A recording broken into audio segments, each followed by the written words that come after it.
Journey to the Center of the Earth by Jules Verne. Chapter 4 Deeper and Deeper. The next day was Tuesday, in the 2nd of July, and at 6 o'clock in the morning we resumed our downward journey. We followed the natural pathway made by thousands of years ago by molten lava rising out of the earth. This pathway was made for easy descent because of its slope. After 6 hours of following his path, Hans stopped in his track. My uncle and I were soon at his side. "We have come to an end at this pathway," my uncle said, and indeed he was right. We were at the center of four small tunnels, each crossed each other in the shaft in which we stood now. "Which way do we go now?" I asked, hoping that the answer would be "back up." But this was not to be. Without a moment's hesitation, my uncle pointed to the eastern tunnel. Without delay, we entered its dark opening. The descent in the tunnel was really gradual and twisting. Sometimes we walked through a series of arches, such as might be found in a church, arches which seemed to soar high into the cave, lost to sight. Other times we had to crawl through a series of low and narrow tunnels that might have been made by some animal digging its way through the earth. We rocked, we slid, we clambered over piles of rocks, and we lowered down heaps of lava. In At 6 o'clock in the evening, after a tough day of climbing, we had gone about 6 miles southward, but less than a mile down. We ate in silence, rolled ourselves in our sleeping rugs, and fell quickly asleep. After a night's sleep, we woke fresh and ready for whatever adventure might await us on the new day.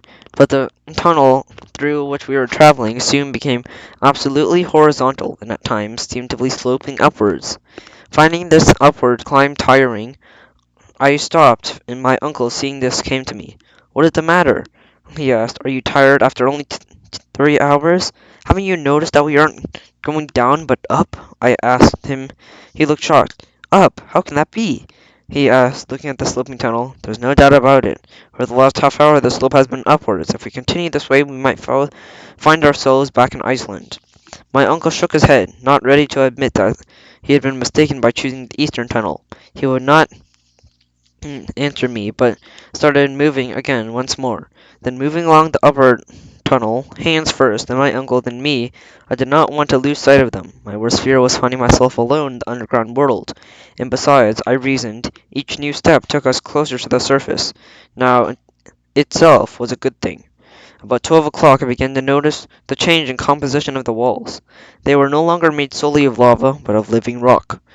I walked to the walls of one of them and took a closer look. "What is the matter now?" my uncle called, seeing me at the wall. "Don't you see that different layers of calcium rock is the first indication of the slate strata?" I asked. "Well," he asked, as if waiting for a lecture, "we have arrived at that period in the history of the world where the first plants and first animals made their appearance into the earth," I announced. The professor never spoke a word. He only looked at the wall and continued on ahead, leaving me disheartened. "Oh, if we had all left the lava walls behind, we are not on our way back up to the Mount Sneffels," I muttered to myself, "and if I was right, I should find some of these remains primitive plants and animals." I began to search for clues of the past. My feet were so accustomed to the hard lava soil, found themselves walking on a kind of soft dust, the remains of the plant and shells. I stooped up and picked up almost a perfect shell, and ran to my uncle. "Do you see this?" I asked. "So? You have found a shell of an extinct crustaceous animal, and much like present lobster, nothing more." "Well," I began, "I know," he said, "we have left the lava tunnel, and it is possible that my choice of the tunnels was wrong, but we shall have to go to the end of this one to see for sure." And on he went. We had not found any water, and we were forced ourselves to go on rations. Our supply would certainly not last more than 3 days. I had read the horrors of thirst, and I knew that, being where we were, it would mean the swift end of our journey, and our lives. During the next whole day, we made our way through this never-ending tunnel. We no longer spoke to each other. We just walked quietly along. Sometimes the road moved slightly upwards, but more usually it had a downward slant. We saw many other remains of old plants and animals as we climbed. The strata never changed, and I began to hope that either one or two things would happen. One, that we would reach a deep well and would be able to strike downwards. Two, that we hit a blank rock wall and have to go back the way we came. But the evening came, and neither of those two possibilities had been realized. On the Friday, after the night which I felt the thirst for the first time, we began our journey. After about 10 hours of slow movement through a series of tunnels, the reflection of our lights off the tunnel walls grew dimmer and dimmer. At first, I thought that our lamps were coming out, and then I placed my hand against the wall. My fingers came away pitch black. A coal mine! I loudly exclaimed. A coal mine without miners, my uncle answered back quickly. We stopped at that point for supper, but I was so thirsty I could hardly eat. I waited for a few drops of water that were my evening's rations, and the others fell asleep, but I could not. I lay in my sleeping rug, counting the hours until morning. At 6 o'clock, we resumed our journey through the coal mine, and 20 minutes later we came upon a huge tunnel. It was about 100 feet wide by 100 feet high, a natural cavern caused apart by some underground disturbance thousands of years ago before. As I gazed at the wondrous cavern and made of vast layers of coal, an uneasiness fell over me. What was bothering me? Then suddenly I knew. My nose had detected an odor of gas. The cavern was filled with the dangerous gas, which coal miners called fire damp. One spark could set off an explosion that would kill us all instantly. Luckily, we lit our way with battery lanterns, not flaming torches, or we would all be dead now. We left the cavern and continued our way towards the dark tunnel. It was so dark that we could not see any more than a few feet ahead of us.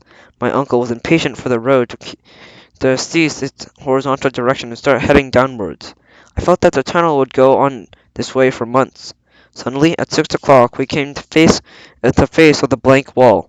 To the left, to the right, and above and below. There was no way to go. We were at a dead end. We stood and stared at the wall, wondering what to do next. Finally, my uncle spoke. "Well, so much for the better," he said. "At least we know that we are not on the road taken by Arne Suxinen. All we have to do is go back. And let us rest tonight. Within 3 days we shall be back at the point where the four tunnels began. If our strength lasts that long," I said, with some bitterness, "tomorrow there will not be a drop of water left. It is almost gone." "And your courage with it?" my uncle asked, in a severe tone. What could I say? I turned around and fell asleep, dreaming of water. I would have gladly traded a diamond mine for one glass of cool spring water.